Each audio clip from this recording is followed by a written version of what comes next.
ESP32 আর একটা fresh ভিডিওতে সবাইকে জানাই স্বাগত। আজকে আমরা যেটা দেখে নেবো যে ESP32 দিয়ে আমরা যে বলেছি ইন্ট্রোডাকশন ভিডিওতে যে ESP32তে আমরা ব্লুটুথ এবং ওয়াইফাই পাচ্ছি, যেগুলো অন্য মাইক্রোকন্ট্রোলার যেমন আরডুইনো মাইক্রোকন্ট্রোলারগুলো বেসিক মাইক্রোকন্ট্রোলারগুলোতে পাচ্ছি না। তো এখানে আমরা কী ধরনের জিনিস পাচ্ছি ব্লুটুথে দেখে নিই। তো আজকে আমরা ফার্স্ট প্রোগ্রামে যেটা দেখছি সেটা হলো ব্লুটুথ স্ক্যান। তো আমরা স্ক্যান করে দেখবো নিয়ারেস্ট ব্লুটুথ কী কী আছে। চলো ইন্ট্রোটা দেখে নাও, তারপর ভিডিওটা শুরু করি।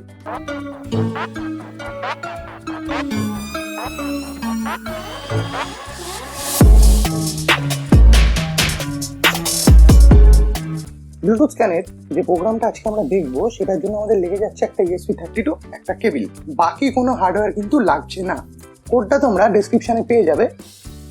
তো কোডটা প্রথমে আমরা খুলে নিই। এক্সাম্পলে এই কোডটা আছে, তাও আমি একবার ডেসক্রিপশনে দিয়ে রাখছি। এখানে ব্লুটুথ সিরিয়ালে চলে যাবে, ব্লুটুথ ক্লাসিক ডিভাইস ডিসকভারি।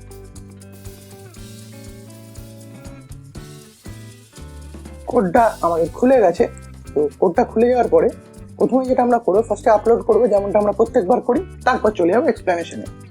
তো প্রথমে সিলেক্ট করবো বোর্ড, সিলেক্ট করা আছে তাও একবার দেখিয়ে দিচ্ছে। প্রোগ্রাম মডিউল এবং কম্পোর্ট আমার দেখা আছে 9।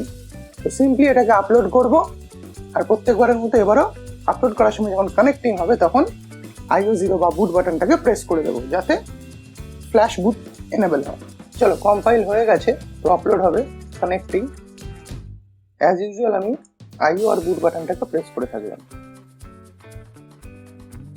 আপলোড নিয়ে নিয়েছে, রিলিজ করে দিয়েছি বাটন। 100% আপলোড হবে, তারপর হার্ড রিসেট নিয়ে নেবে।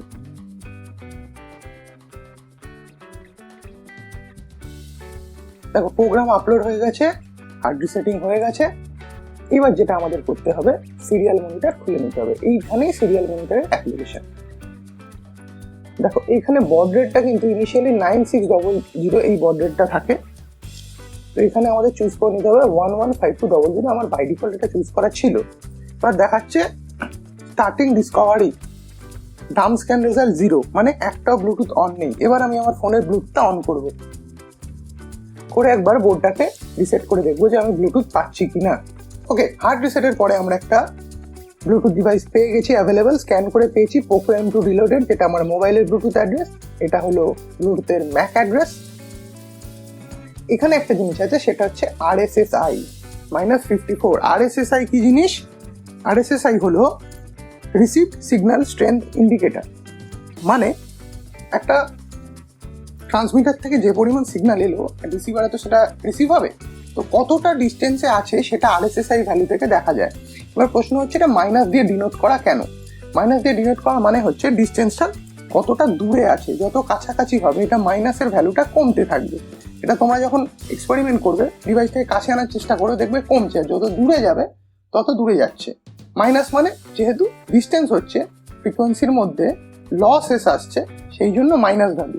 0 তুমি করতে পারবে না। 0 করতে গেলে দুটো অ্যান্টেনা একদম ওভারল্যাপ করাতে হবে, সেটা তো সম্ভব না।